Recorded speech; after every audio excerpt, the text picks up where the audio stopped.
कि ये चर्च की जिम्मेदारी कि जब संदेश आपके पास आ जाए तो हम प्रार्थना में उनको प्रवेश का दें।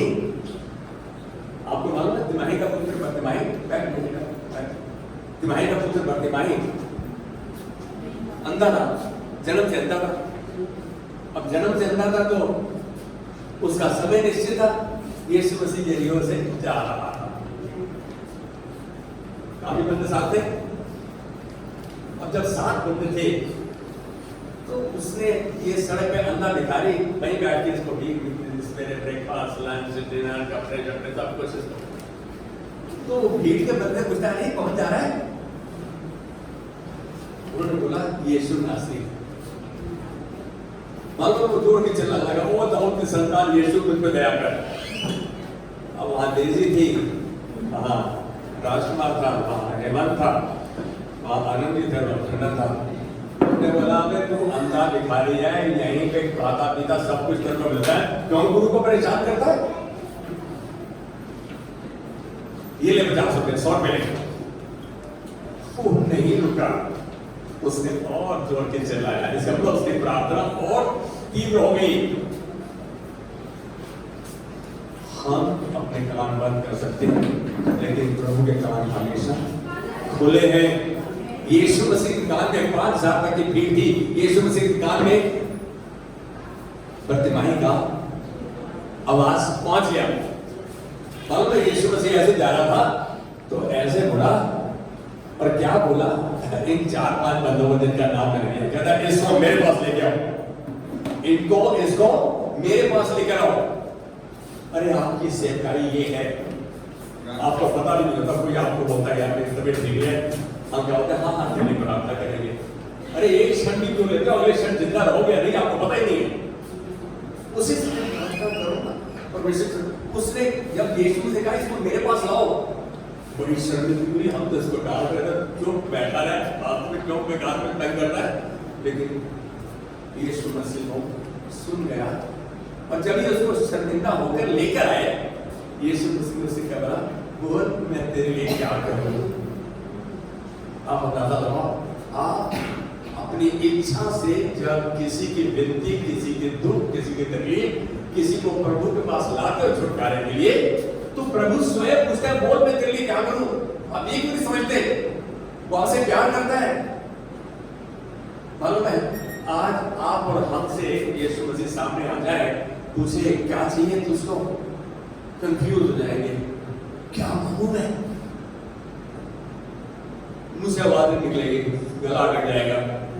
उस अंधे भिखारी को पता था प्रभु ये कि मैं देखने लगूं, ये उसके मुख से शब्द निकले, प्रभु ये कि मैं देखने लगूं। यीशु ने बोला जा तेरे विश्वास ने तुझे चंगा किया। उसी समय उसके आगे खुली, पहला शब्द उसने देखा वो यीशु मसीह था। अरे आपकी छुटकारा, आपकी प्रॉब्लम, आपकी समस्या परमेश्वर की कोई समस्या नहीं है। मेरा परमेश्वर महान परमेश्वर है, प्रार्थना को सुनने वाला परमेश्वर है, प्रार्थना का उत्तर देने वाला परमेश्वर है। क्या हम उसका कहा समझ रहे हैं कि तुमको पोस्ट में क्या जॉब दिया है, ये आज बेसिकली परमेश्वर के हाथ में है, इसको डाल दे उसकी जोड़ी में चिट्ठी। मालूम है बाइबल बोलती है कि वो जैसे चंगा हो गया, नाचता कूदता स्तुति आराधना करता हुआ यीशु के पीछे हो गया। आज विडंबना ये है कि हम चाहते हैं हमारी प्रार्थना सुनी जाए और बहुत बोझ से प्रार्थना करते हैं, लेकिन असलियत भूल जाते हैं कि मेरी प्रार्थना सुने जाने के बाद क्या मैं यीशु के पीछे चलूंगा। हम सबको परमेश्वर ने चुना है, बुलाया है और ठहराया है अपने पक्षों के लिए, और अपने मकसद पूरे करने चाहता है। प्यार से मान जाए ठीक है, उसको डंडा चलाना आता है, उसका डंडा हम जानते हैं, अशांति, बीमारी, झगड़े, लड़ने, ये सब आप समझते हो। शैतान, अरे शैतान आ जाएगा, तुझसे बड़ा शैतान कौन है? देखा एक ही बंदा हंस रहा है, वो अंग्रेजी। प्रभु धन्यवाद देते हैं, धन्यवाद इस बात अपने अंग्रेजी को तेरे हाथ में देते हैं। तूने तो कहा इनको मेरे पास देगा, आज अपने हाथ को खींचते हुए इसके सर पे विश्वास में हाथ रखते हैं। यीशु नाम में जो इसकी शल्य चिकित्सा है 18 तरह की, उसमें प्रभु तू इसका सहाय नहीं है, लेकिन doctor supporting staff, nurses, surgeon, उन सब के हाथ पर तू चलाएगा और इसकी शल्य चिकित्सा में इसको सफलता ही नहीं, इसकी देह को और मजबूत कर लेगा। धन्यवाद तूने प्रभु, प्रार्थना सुन लिया, शोरों को तेरे हाथ में देते हैं। यीशु नाम में हर अशुद्ध आत्मा को, दुष्ट आत्मा की सामर्थ को, हर मौसम के इफेक्ट को, हर निर्बलता, हर दुर्बलता को यीशु नाम में बांधते हैं, उस देह में उसकी सामर्थ को तोड़ते हैं और देह से निकल जाने की आज्ञा देते हैं। मत्ती 10 के अनुसार चंगा करते हैं। तेरा धन्यवाद प्रभु, आज हम दोनों परिवारों को, बेटी को, इसके भाई को, सारे घराने को तेरे हाथ में देते हुए तेरे अनुग्रह को ग्रहण करते, जो हमारे हर परिस्थिति के लिए पर्याप्त है। हम इन दोनों परिवारों में तेरी महिमा को देखते हैं, यीशु मसीह के नाम में, आमीन। कैसे आमीन।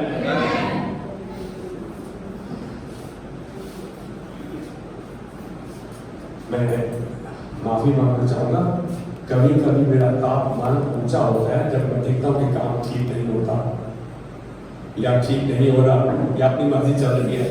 परमेश्वर ने मुझे कप्तान बनाया है यहाँ पे, मैं अपने आप नहीं, लेकिन सेवा के द्वारा कप्तानी रहे। कप्तान सेवा नहीं, सेवा के द्वारा।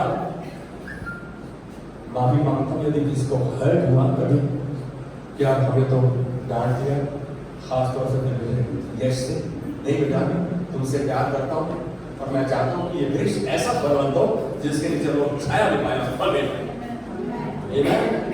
मास्टर आपसे बड़ा नहीं है, आपका ही एक अंश है, उसकी देह के अंग हैं हम, और सभी हम मिलकर काम करते हैं तो कितना अच्छा होता है। Can you say amen with me? God bless you. आप सब हीरे हो।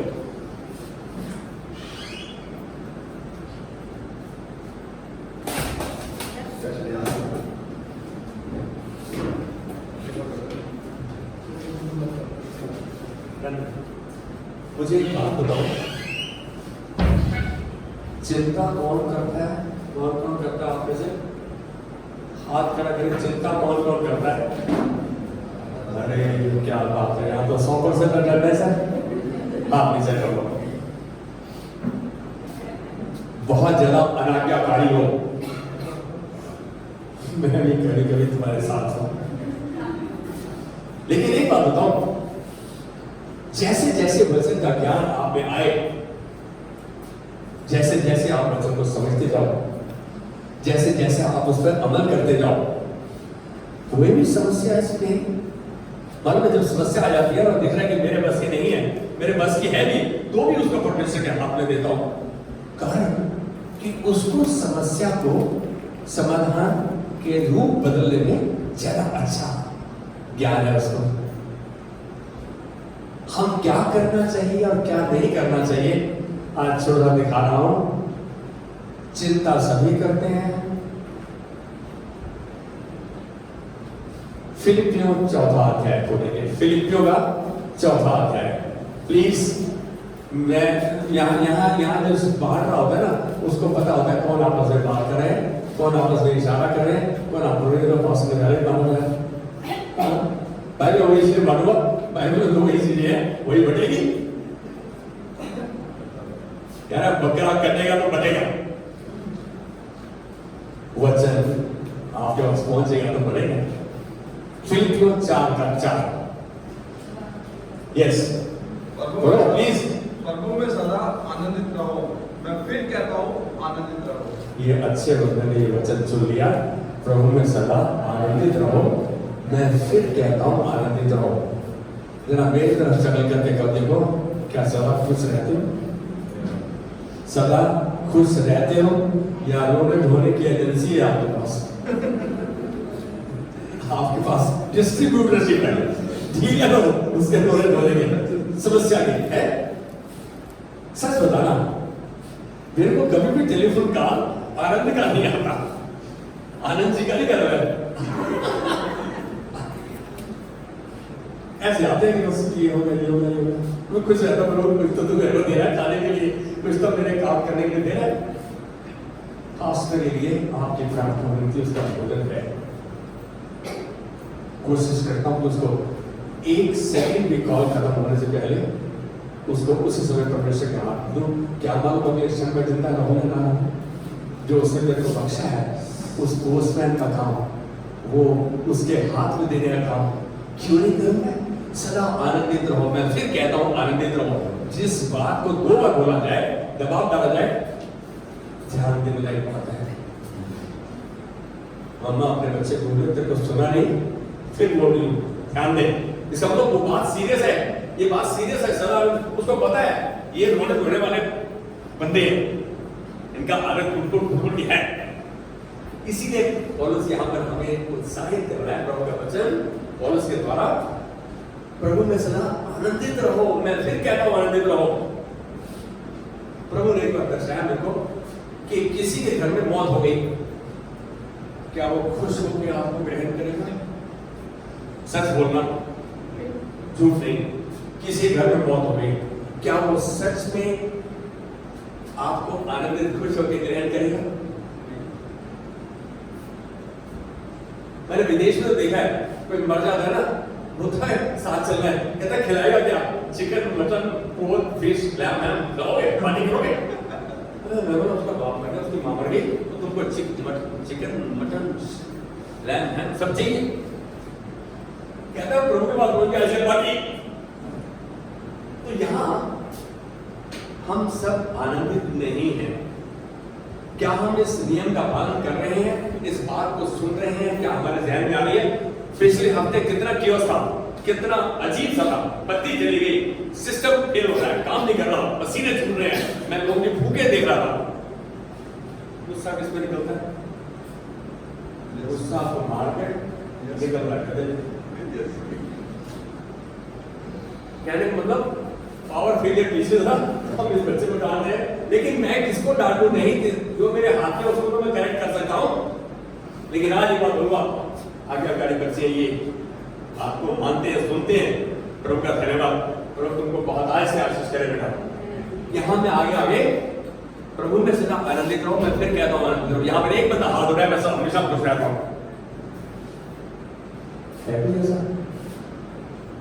अब आप अंदाजा लगा लो कि फेम और पास की परसेंटेज में कितना फर्क है। आगे आ जाओ, आगे। यस, तुम्हारी कोमलता सब मनुष्य पर प्रकट हो। जितना मर्जी तुम्हारे पास परेशानी आ जाए, तुम्हारी कोमलता दूसरे मनुष्यों को प्रकट हो। मैं घर में झगड़ा कर रहा हूँ और डेविड आ गया, बच्चे की आंखों से आंसू निकल रहे हैं, उसे बड़ा सोचे और अंकल प्लीज आप आपकी इंतजार करें। क्या आपकी कोमलता दूसरों पर प्रकट हो रही है? मुझे अच्छा याद है, एक दिन बड़ी बेटी को मैंने डांटा और खूब डांटा, बस हाथ पिछड़ा, उतने में किसी का नॉक हो गया घर पे। हम आईडी में रहते थे और मेरे को मालूम था किसी ने आना है। अरे मैं बोला सारा सामने आ जाएगा कि पास्टर घर में तो मां हमारा चल रही थी, वहां तो पुलिस वाली हाल हो रहा था। हुआ क्या कि पास्टर जिले आ गए, आंखों खोल के कम गुड मॉर्निंग, अब जिले पापा आपके इंतजार कर रहे हैं। अरे ऐसी शांति का सा सांस लिया मैंने, प्रभु का धन्यवाद। आप ये समझो, आप किस चीज को ओबे कर रहे हो? तुम्हारी कोमलता दूसरे मनुष्यों पर प्रकट हो। क्या हमारी कोमलता दूसरों पर जा रही है? मेरी बात को समझो। आप समझ रहे हैं? आपके घर में कुछ भी हो जाए, फिर भी कोई आता है तो क्या उसकी सेवा करने को तैयार हो आप?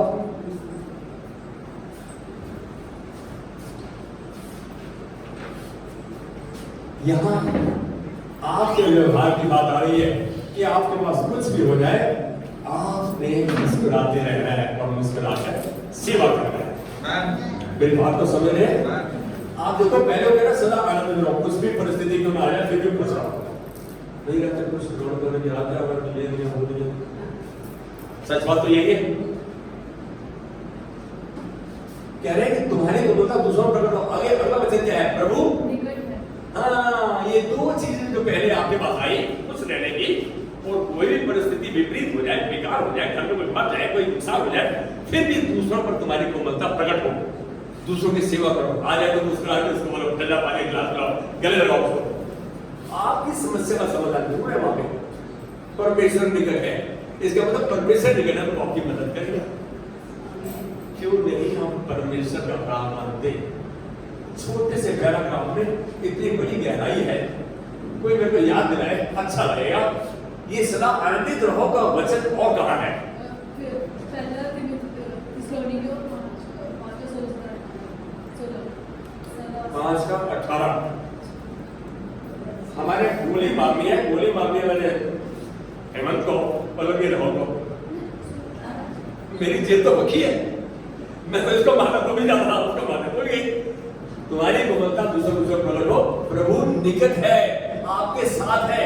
यदि आप रोते रोते रहो तो नहीं आप भाई एक बात बताओ, मेरे को लगता है तो रोज रहा कह रहा है तो रोज वाले का बात कर रहा आप मुस्कुराते हुए चेहरे के पास सब जाना चाहते हैं, खुश व्यक्ति के पास सब जाना चाहते हैं। तुम परमेश्वर निकले तो आपकी समस्या का समाधान आपके हाथ में है, आपके एक्शन में है, आपके चलन में है, आपके स्वभाव में है। क्या वो परमेश्वर के वचन का पालन करने के लिए तैयार है? आज अपने आप में प्रभु कैसी भी परिस्थिति क्यों ना हो, मैं तेरे वचन का पालन करूंगा, मुझे तेरी मदद की जरूरत है। हम जानते हैं अपने चरित्र को, अपने स्वभाव को हम जानते हैं, हम गुस्सा करते हैं।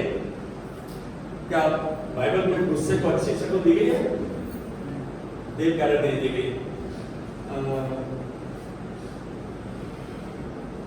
गुस्सा अच्छी चीज है? गुस्सा अच्छी चीज है? जायज गुस्सा ये कहां से आ गई?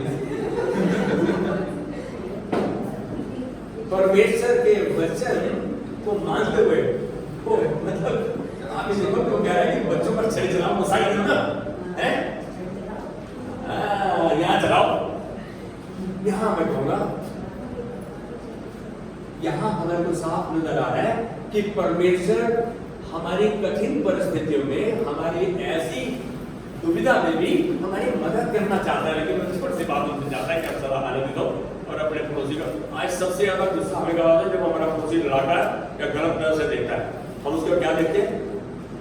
अरे यार फिर इसकी शक्ल देखिए, आज दिन में काम चला गया, आपने प्रभु का धन्यवाद दिया, प्रभु ने मेरे को इसको मेरा पड़ोसी दिया, आज तो तेरे हाथ में देता हूँ, तेरे आनंद तेरी शांति में घर में बोलता हूँ। क्या हम उस समय प्रार्थना करते हैं? वो बेकार है। आपको विनती करने के लिए, प्रार्थना करने के लिए चुना है उसने। मालूम है आप इतने बड़े संकट में, परेशानियां आ गई, कुछ घर में बहुत बड़े नुकसान हो गए, परमेश्वर क्या कह रहा है? उस समय आपके हाथ में कुछ नहीं, आपको नहीं पता क्या करें। परमेश्वर ने उसके लिए आपको समाधान दिया। भजन संहिता 50:15 संकट के दिन में मुझे पुकार, मैं तुझे छुड़ाऊंगा, तू मेरी महिमा करने पाएगा। क्या परमेश्वर साफ दर्शा रहा है? पुकार, प्रार्थना कर, मेरे पास उसकी विनती को लेकर आ, अपनी विनती को लेकर आ, प्रभु मेरे से कुछ नहीं हो रहा, मुझे तेरी मदद की जरूरत है। तेरा बच्चा तेरे से रो के कह रहे मम्मा मेरे से गलती हो गई, माफ करेंगे, डंडा मारेंगे मुझे, यही परमेश्वर चाहता है। आगे तरफ चलो ना, परमेश्वर निकट है, बस ये बिल्कुल पॉजिटिव था तक, अभी तक बहुत अच्छा है। आगे किसी बात की चिंता मत करो। यहाँ सारे के सारे मरीज हैं चिंता के, तो किसी भी बात की चिंता मत करो। अरे एक मिनट, यहाँ चिंता करके बैठे हुए हैं और साथ में किसी भी बात की चिंता मत करो। तो क्या करूं? कौन करेगा चिंता? कल का राशन कहां से आएगा? पैसे जेब में नहीं है। कहता है किसी भी बात की चिंता मत करो। मेरे को मेरे बड़े अगुवे इस पैराग्राफ पे बहस हो गई। वो बोल रहे किसी भी बात की चिंता मत करो। डर आप चिंता करते हो? अगर थी, अब तो थोड़ी सी शायद कम है, थोड़ी सी कम है। तो आप चिंता करते हो? पता ब्रदर एक मिनट ठहरो सही, आप मैंने आगे चले, मैं नहीं, मैंने बहुत चिंता करते हो, मैंने पकड़ लिया, मैंने आगे ही बढ़ने दिया। लेकिन सच बात यह है, चिंता नहीं करो तो उसका आगे क्या समाधान है? किसी भी बात की चिंता मत करो, परंतु हर एक बात में तुम्हारे निवेदन, प्रार्थना और विनती के द्वारा धन्यवाद के साथ परमेश्वर के सम्मुख उपस्थित जो आपकी समस्या का कारण है, जो जड़ है, कहता है धन्यवाद के साथ परमेश्वर के हाथ में लो। हम तो इतने नकारात्मक है, बस ये हो गया, दिमाग में पकड़ हो गया, बस। अरे परमेश्वर हर समस्या के समाधान जुटाने में सामर्थ्य है, जुटाता है वो। पढ़ा लिखा होने का एक असफलता है कि हम चीज को आराम से लेते नहीं। मैं इंजीनियर रहा हूँ, विदेश में पढ़ाया हूँ, तो मेरे को बाइबल कुछ समझने में ना मुश्किल लगी, क्योंकि प्रश्न करता हूँ। ये क्यों? प्रश्न करना अच्छा है। यहाँ कह रहा है किसी बात की चिंता मत करो, परंतु हर बात में तुम्हारे निवेदन, विनती, प्रार्थना, धन्यवाद के द्वारा परमेश्वर के सम्मुख उपस्थित है। इसका मतलब उसके हाथ में दो, इतना तुम्हारा काम है। तिमाही के पुत्र बर्तमाही को इसको व्यापार देंगे आप। अब ये आप परमेश्वर के हाथ में दे रहे हैं। कैसे दे रहे हैं? प्रभु मैं इस समस्या का समाधान करने में असमर्थ हूँ, मुझे तेरी मदद की जरूरत है। आप अपनी विनती, निवेदन, धन्यवाद क्यों करके? प्रभु तूने मेरी प्रार्थना सुन लिया, धन्यवाद एडवांस में। इस बात को परमेश्वर ने मत्ती 11:23-24 में कहा, जब प्रार्थना करते हो तो ये विश्वास करो जो तुमने मांगा तुमको मिल गया, तो तुम्हारे लिए हो जाएगा। विश्वास तो तुम्हारा करना है ना। देख हम विश्वास करते हैं लेकिन अविश्वास भी करते हैं। परेशानी क्या है?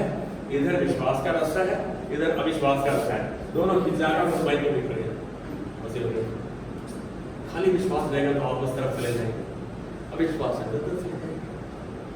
कह रहा है कि यदि चिंता का विषय है, दबाव का, तनाव का विषय है, तो उसको परमेश्वर के हाथ में दो। विश्वास रखो कि उसने उस प्रार्थना को सुन लिया है, उसका समाधान जुटा दिया है। वो अपने समय में मेरी समस्या को भी हल करेगा और मुझे समाधान भी जुटाएगा। अरे वो सुनता है, वो सुनता है, प्रार्थना का उत्तर देता है। क्या ये बात समझ में आ रही है? भाई किसी बात की चिंता नहीं करो। चिंता आ गई तो फटाफट परमेश्वर के हाथ में आंखें बंद करके उस चिंता के विषय को, उस आधार को, उस जड़ को उसके हाथ में दो। आप विश्वास करो ना, आपके ज्यादा लंबे प्रार्थना करने से नहीं, उसके वचन प्रभु तुमने कहा तुम्हारे निवेदन, विनती, प्रार्थना, धन्यवाद के द्वारा मेरे सम्मुख उपस्थित की जाए। आगे क्या बोल रहा है? तब परमेश्वर की शांति जो सारी समझ से परे है तुम्हारे हृदय और तुम्हारे विचारों को मसीह यीशु में सुरक्षित रखेगी। जब आप अपनी विनती को परमेश्वर के सम्मुख धन्यवाद करके देते हैं तो परमेश्वर वादा कर रहा है, तब वो परमेश्वर की शांति जो हमारी समझ से परे है तुम्हारे हृदय और तुम्हारे विचारों में मसीह यीशु में सुरक्षित रखेगी। परमेश्वर कह रहा है तुम अपनी विनती मेरे हाथ में दो, मैं उस शांति को तुम्हारे हृदय में और विचारों में स्थापित कर दूंगा। क्या चाहिए हमें? जिसके घर में शांति है, आपस में सहमति है, सब कुछ है उसके पास। मैंने एक घर में देखा, उनके पास बहुत पैसा नहीं, बहुत कुछ नहीं, लेकिन जब वो सारा परिवार इकट्ठे बैठ के खाना प्रभु धन्यवाद है। वो शख्स किसी अमीर क्रिश्चियन के पास गया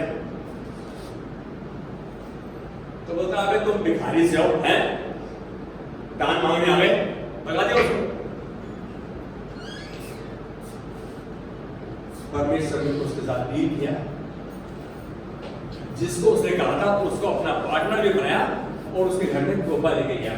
परमेश्वर अमीर हो या गरीब, ऊंचा हो या नीचा, उससे डील करना आता है उसको। हम ये जाने कि मेरा परमेश्वर महान है, यीशु हमारी प्रार्थना को सुनता है, उसने हमें हेल्पर दिया है जो हमेशा हमारे साथ है। क्यों इस बात को नहीं समझ रहे? कह रहे वो उस शांति को जो हमारी समझ से परे है, हमारे हृदय और हमारे विचारों में मसीह यीशु में सुरक्षित। इसका मतलब तुम्हारी समस्या का समाधान कर देगा वो। यहाँ यही तो कह रहा है, शांति आ जाएगी तो क्या होना चाहिए? फिर तो समस्या है ही नहीं। मेरी बात को समझ रहे हैं?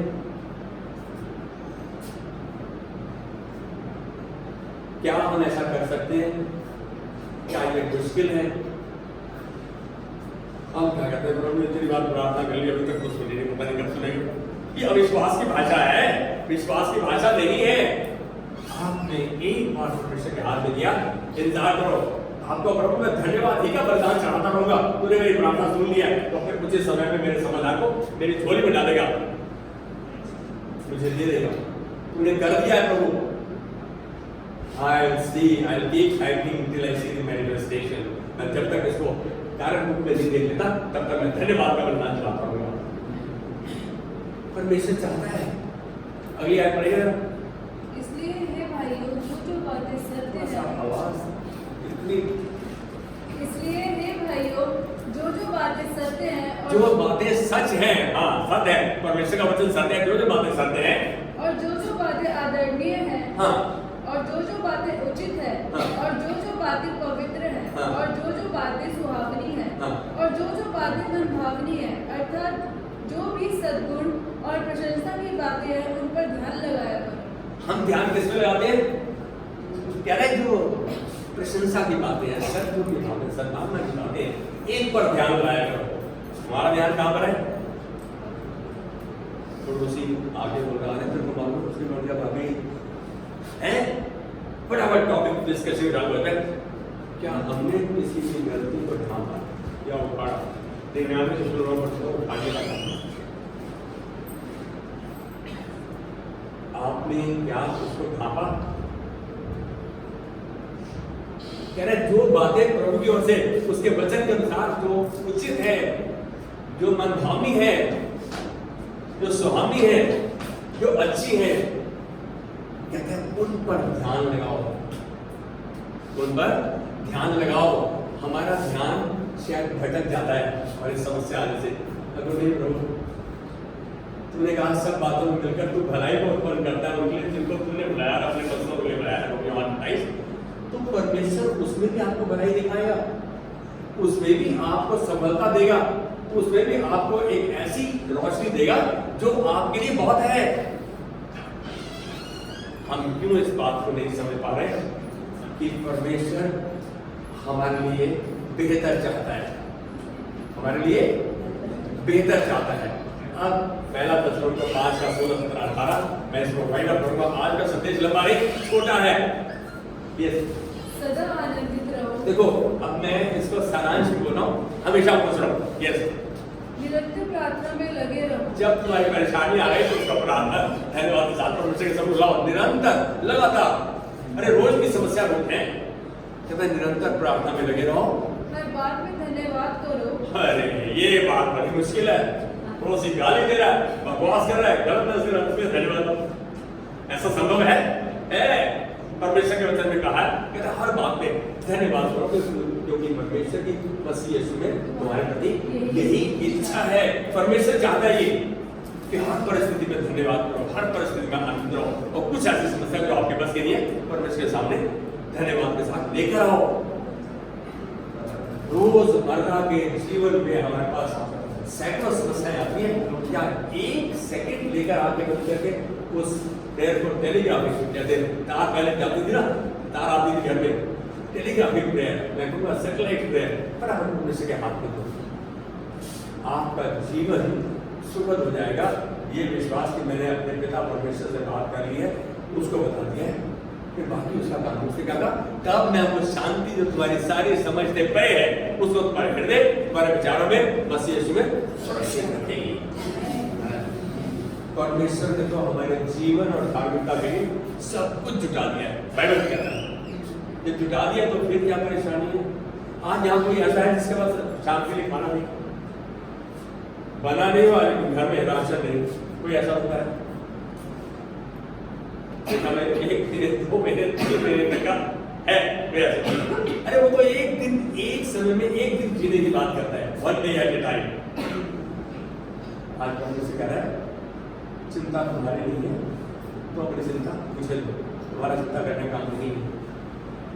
आज हम परमेश्वर से पता करेंगे प्रभु कोई भी समस्या क्यों ना है, मैं तेरे वचन का पालन करूंगा, मैं तेरे वचन को ध्यान में रखूंगा, अपने हृदय में डालूंगा, उसी समय तेरे हाथ में दूंगा। परमेश्वर ने जो वादा किया ना हमें समझ में नहीं आ रहा, तब परमेश्वर की शांति हमारी सारी समझ से परे है, उसको हमारे हृदय, हमारे विचारों में मसीह यीशु में सुरक्षित रखेंगे। अपनी आंखें बंद करेंगे, प्रभु धन्यवाद देते हैं आज के दिन के लिए, आज के सुबह के लिए, इस अवसर के लिए। तो आज हम अपने खुले दिल से इस बात को हाँ करने में नहीं कतराते कि हम गलतियां करते हैं, हम तेरे वचन का पालन नहीं करते। आज तेरा दास जिसको तुमने नियुक्त किया है प्रभु, आज इन सब की विनतियों को, इन सब की समस्याओं को, दबाव को, तनाव को, प्रेशर को तेरे हाथ में दे दे। कि जानते हो प्रभु को हमसे प्रेम करता है और तो हमारे बारे में भला चाहता है और सब बातों में मिलकर भलाई को उत्पन्न करता है। आज तेरे से वादा करते हैं कि अभी तक यदि हमने तेरे वचन का पालन नहीं किया, हम तेरे वचन का पालन करेंगे, जैसा तूने कहा वैसा करेंगे। आज तेरा दास जैसे दाऊद ने कहा प्रभु मेरे मुख पर पहरा दिखा, मेरे होठों के द्वार की रखवाली कर, ताकि प्रभु मेरे मुख से कोई भी अनुचित शब्द नहीं निकले। धन्यवाद के लिए चढ़ाते हैं प्रभु, आज तेरे वादे को थालो में, क्योंकि ये बात तूने उनके लिए कही जो तुझसे प्यार करते हैं। कौन है जो यहोवा का भय मानता है, यहोवा उसको उसी मार्ग से जिससे वो प्रसन्न होता है चलाएगा।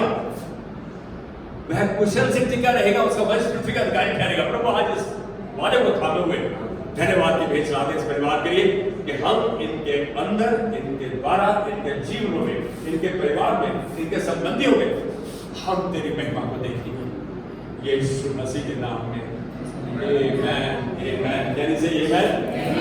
और पिता का प्रेम, यीशु मसीह का अनुग्रह और पवित्र आत्मा की सहभागिता जो उसने हमारे अंदर खड़ी है, अनंत काल तक हमारे साथ बनी रहे। लेट्स ऑल से आमेन। आज धन्यवाद देंगे, सारा सिस्टम बिल्कुल ठीक काम कर रहा है। धन्यवाद भाई डेविड के लिए।